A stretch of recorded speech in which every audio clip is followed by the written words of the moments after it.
The Godzilla from the Emperor's plan finally appeared. His battle with Titan X is also about to begin. At this time, Kentaro, who was in Tokyo, suddenly received a high danger warning. The next second, a giant iron pipe sliced overhead. Godzilla roared, clearly displeased with humans releasing the giant beast. But the foolish military thought Godzilla was going to attack humans and launched a frenzied assault. But Godzilla could no longer afford to be angry, because his opponent has arrived. Congratulations. When my phone was on battery level 6, I refreshed the 6th level of the Emperor plan.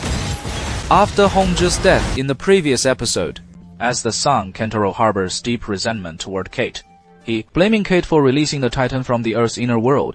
X was also puzzled. Why did Kate get close to the Titan by the sea that day? X, this directly lead to his father's death. I don't know.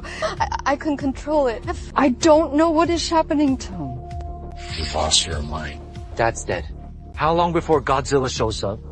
Han cleans up Kate's mess. Kentaro couldn't help but recall the time spent with his father on Skull Island. Back then he was very curious about the giant beast, so he often secretly went to the Forbidden Zone to copy the portrait of King Kong. But King Kong seemed to have always known about his existence. The next second, Vajra bared his fangs and roared angrily. Kentaro nearly lost his soul, but even after Kongo's roar, he didn't chase after him. He simply turned and slowly walked deeper into the valley at night. Kentaro rushed to the high-voltage power grid isolation barrier. He used a branch to lift the power grid, climbed out from below. He had just gotten up. Right beside him, his father Hongzhi appeared. Kentaro casually said he was out for a walk, and Hongzhi didn't expose him. He only focused on the sketch in his hand, original. Hongzhi opened the book, and inside it was full of Vajra diamonds. There are also sketches of various plants and terrain. Hongzhi's expression darkened as he watched. She grabbed a can of beer from the car and tossed it to him. They will activate the device the next day to rescue Kate. This will also trigger a series of chain reactions. On this day, Kentaro was also the first to know about the world at the Earth's core. The flow of time is different from the real world. A year passed inside, but only one day in the real world. Kentaro stood in the darkness, watching his father leave with that feeling. It is strange, like someone who just said their last words in advance. Just as expected, not long after, Hongzhi died.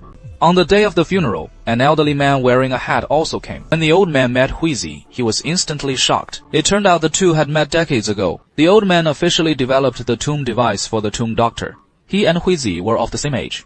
But the face of Keiko before him showed no trace of age. After a conversation, it was learned that Hongzhi had actually kept in touch with Linmu all along. He often visited a small island. Linmu took this opportunity to invite them to his place to sit for a while. He said he would go before the Emperor organization found that giant beast. Maybe it will give everyone a breather. Dr. Linmu actually wanted to seek help from a few people. In the end, the group agreed. Before leaving, Xiao stood alone in front of the red branch tombstone. He took out a golden folding knife and placed it on the altar. He seemed to entrust some kind of promise to the dead. He will find a way to get everything back on track. Xiao was talking with Linmu. He said he wanted to destroy Titan X to avenge Red Order. But Linmu was very straightforward. Titan X is not so easy to defeat. Actually, Xiao Er understood well. But he actually had other plans to use Godzilla's power. Linmu's expression clearly changed, because this means Shaw is about to pull another, even scarier thing into the game. Meanwhile, Kate and Hui are having a heart-to-heart at the dock. But Kate's feet dipped into the lake. Suddenly, tiny ripples appeared. Kiko's expression instantly turned serious. He said he had seen this kind of outfit before, which was a giant beast. It is only available when you're nearby.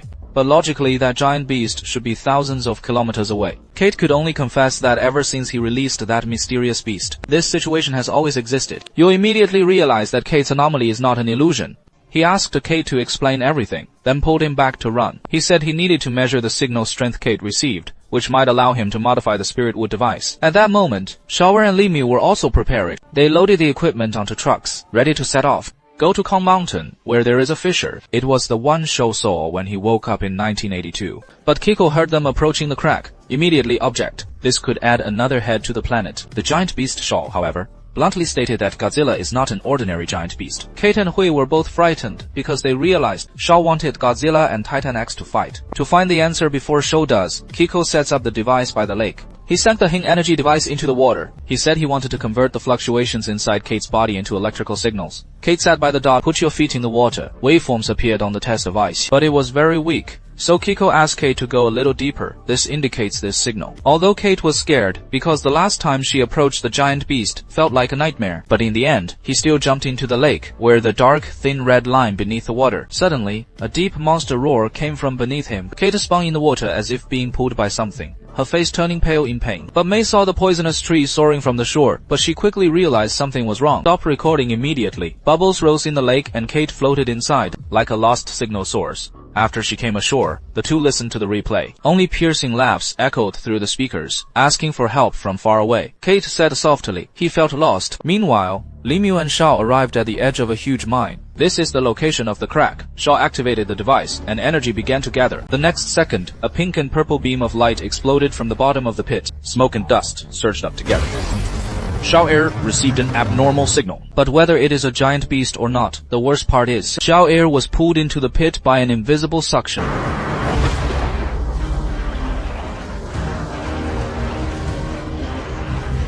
Li Miu was flustered and finally cut off the power supply. The beam of light finally contracted and disappeared. After the bright light faded, Shao Air saw aurora-like spots in the air.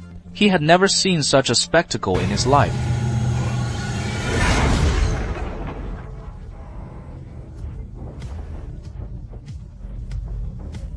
Just when they thought the experiment was over, a hoarse voice came through the radio.